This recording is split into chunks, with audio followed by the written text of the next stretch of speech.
ब्रह्मा, विष्णू आणि महेश यांचे एकत्रित असे स्वरूप. मार्गशीर्ष पौर्णिमेच्या मृग नक्षत्रावर सायंकाळी दत्तात्रयांचा जन्म झाला. हा दिवस श्री दत्तांचा जन्मोत्सव म्हणून साजरा केला जातो. पूर्वीच्या काळी भूतलावर स्थूल आणि सूक्ष्म स्वरूपात असुरी शक्ती वाढल्या होत्या. देवगणांनी या असुरी शक्तींचा नाश करण्यासाठी खूप प्रयत्न केला होता. खूप प्रयत्नांची पराकाष्ठा केली होती, पण त्यांना ते शक्य झालं नाही.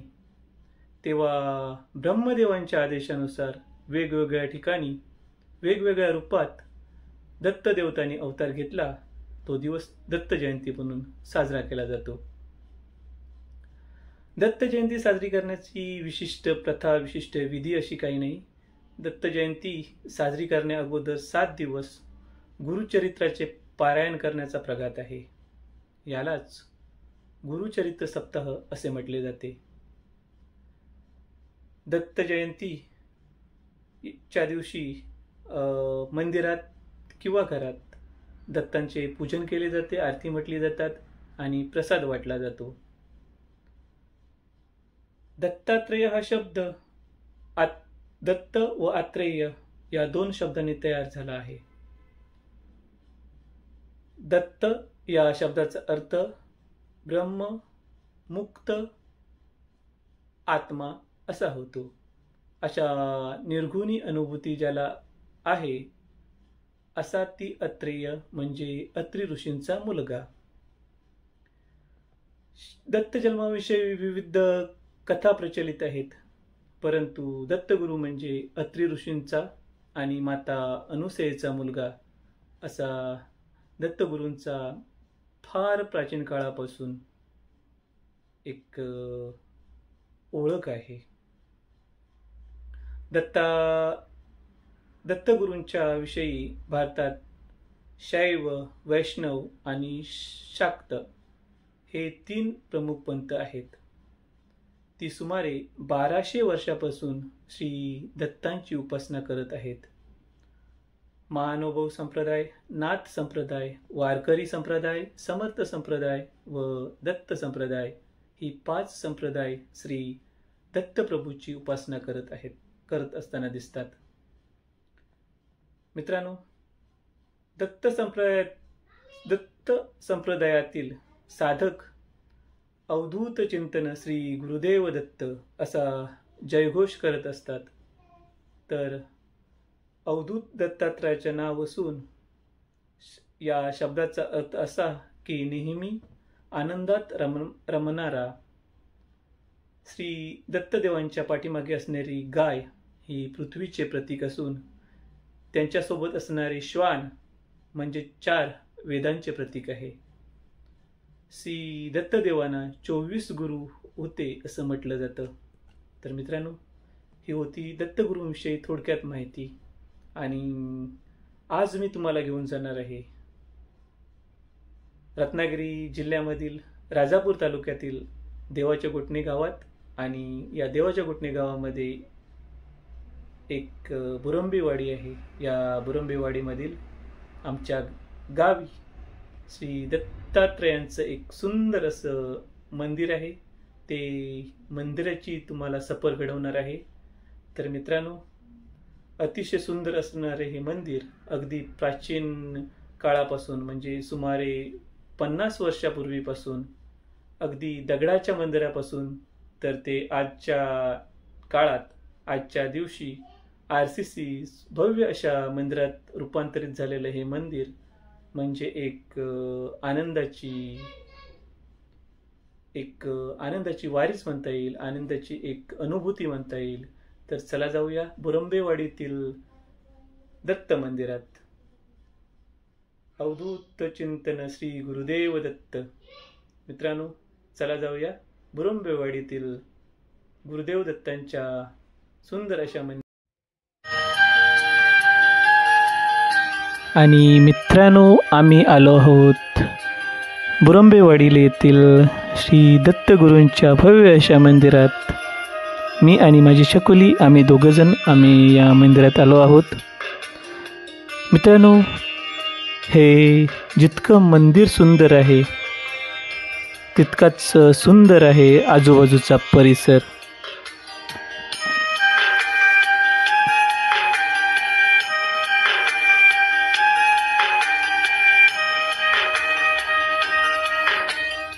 मित्रांनो, आपण पाहू शकता आजूबाजूचा प्रशस्त असा हा परिसर.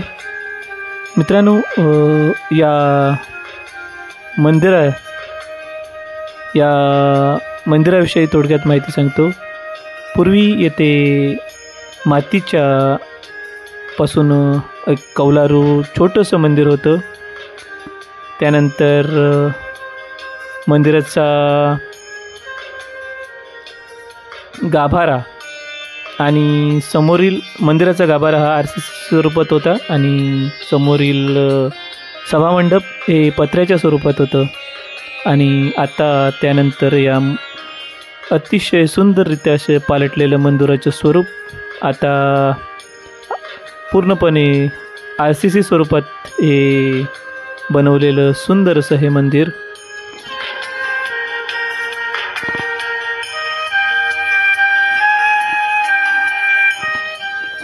गुरुदेव भक्त मंडळ यांच्यातर्फे हे मंदिराचं कामकाज पाहिला जातो आणि या मंडळाचं 45वं वर्ष हे यावर्षी आहे.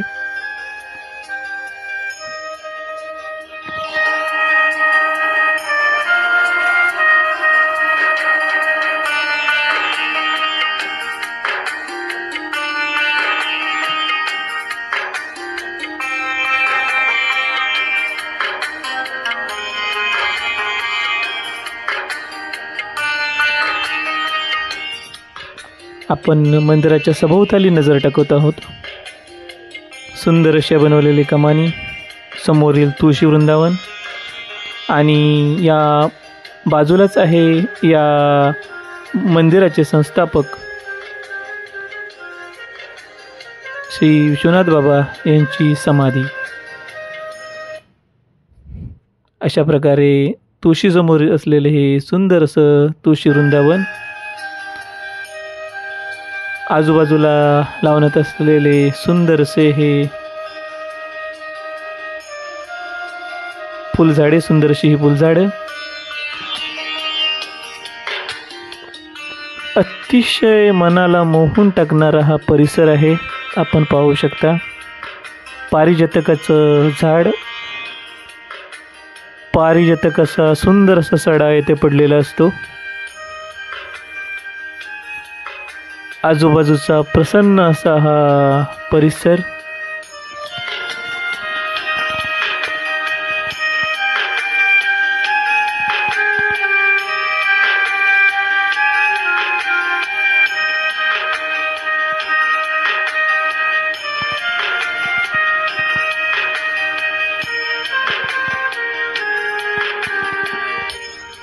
दत्त जयंतीच्या दिवशी या स्टेजवरती ते विविध रंगारंग कार्यक्रम सादर केले जातात. कोकणची संस्कृती असलेला, कला संस्कृती असलेला नमन येथे सादर केले जाते.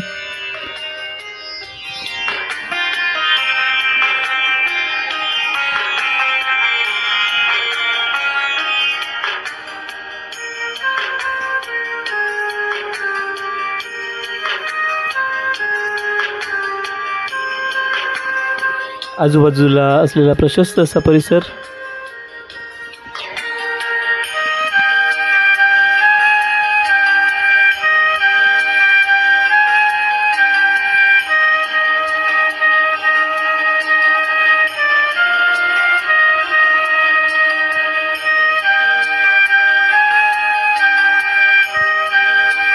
या मंदिराचा जो कळस आहे त्या कळसाच्या बाजूला 4 कोपऱ्यावरती ध्यानस्थ बसलेले ऋषींच्या सुंदर अशा मूर्ती आहेत.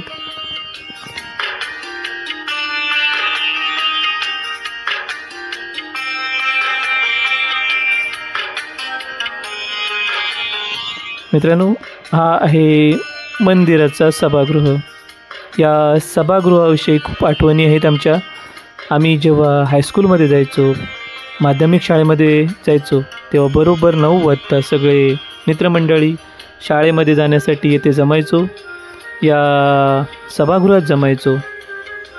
काही महाशय आपला गृहपाठ येथेच बसून करायचे. झटपट गृहपाठ आटपून घ्यायचे आणि येथे बसून भविष्याविषयी आमच्या अनेक आठवणी या मंदिरातच आम्ही रंगवल्या होत्या.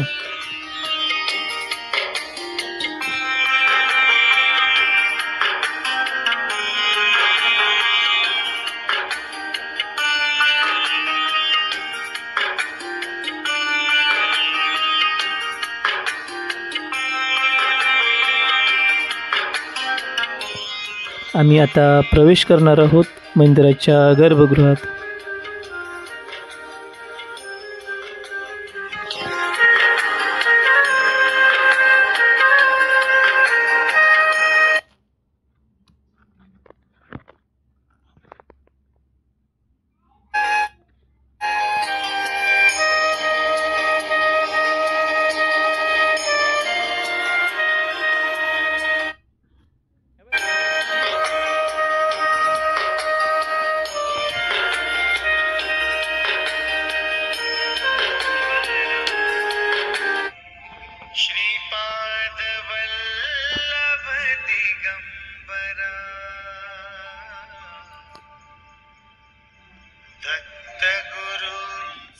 गुरुदेव दत्त यांची सुंदर अशी सोजवळ मूर्ती पाहता क्षणी, या मूर्तीकडे पाहता क्षणी अगदी मन प्रसन्न होऊन जातं.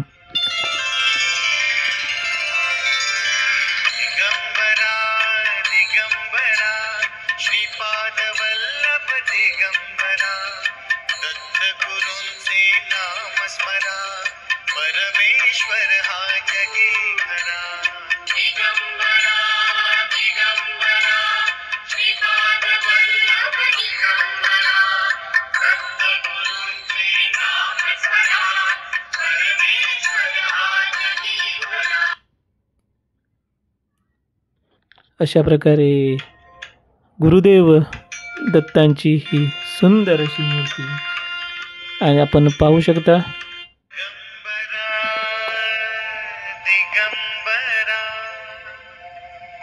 श्रीपाद वल्लभ दिगंबरा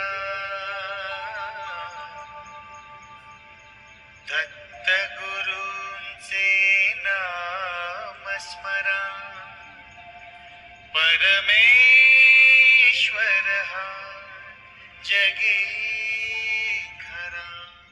आपण पाहू शकता सुंदर असं हे रूप, गुरुदेवांचं सुंदर असं रूप, पृथ्वीचं स्वरूप असलेलं, पाठीमागे असलेली ही गाय आणि बरोबरी असलेले 4 श्वान म्हणजेच वेदांचं प्रतीक.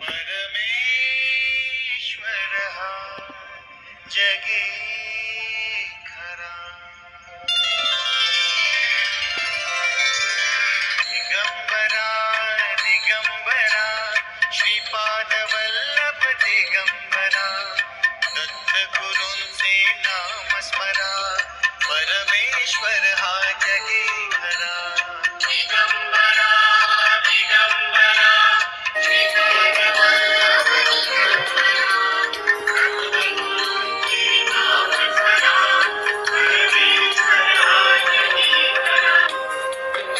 स्मरा परमेश्वर हा जगी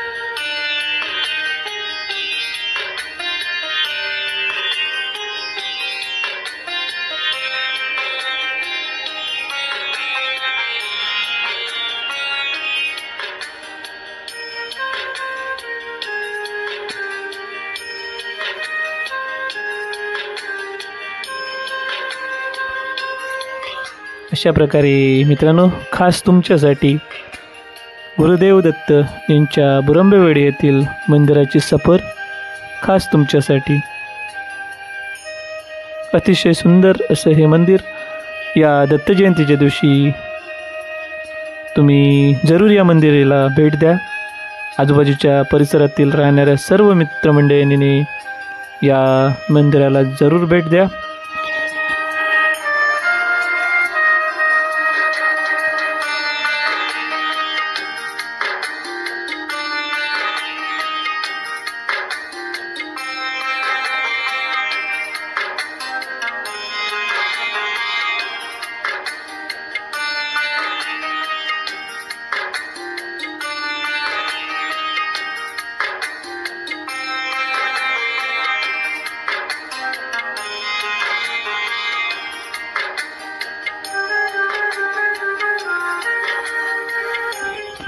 मित्रांनो, अशा प्रकारे बुरुंबेवाडी येथील दत्तगुरूंचं हे सुंदर असं स्वरूप असलेलं, सुंदर असे रूप असलेलं हे भव्य दिव्य असं हे मंदिर मित्रांनो, खास तुमच्यासाठी ही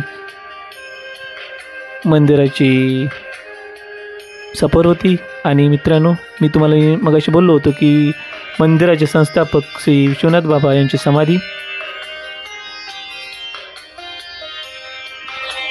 अशा प्रकारे मित्रांनो, मी आता तुमची रजा घेतोय. येत्या दत्त जयंतीच्या तुम्हाला खूप खूप शुभेच्छा. दत्त जयंतीत उत्साहात साजरी करा, या मंदिरालाही भेट द्या आणि खुश रहा, मस्त रहा, आनंदी रहा. परत भेटूया नवीन अशा काही व्हिडिओमध्ये, जो तुमचं मन प्रसन्न करेल, तुमचं आयुष्यात आनंद घेऊन येईल अशा नवीन काही व्हिडिओ सकट. तर तुर्तास घेऊया तुमची रजा. धन्यवाद.